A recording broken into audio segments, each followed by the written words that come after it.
अब दमयंती की शादी राजा नल के साथ हो रही है। माए बहन सब गीत गा रही है।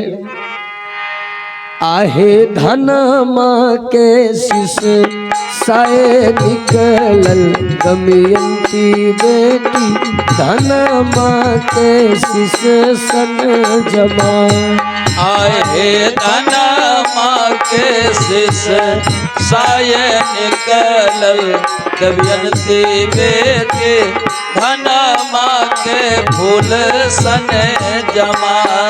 आहे मरबा बसल छथिन भैया अपन भैया दिहो भैया जोरिया लगा।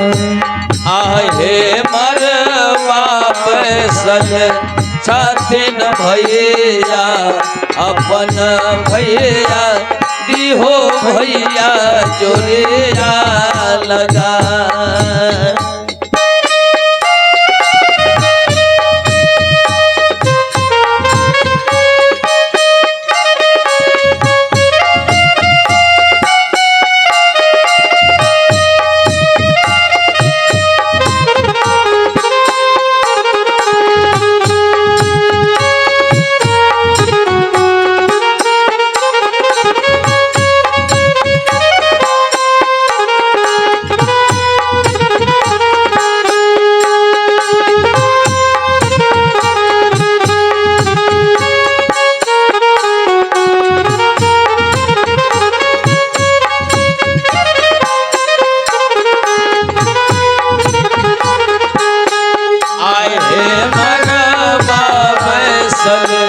छथिन भैया दुबे भैया दिहो भैया जोरिया लगा।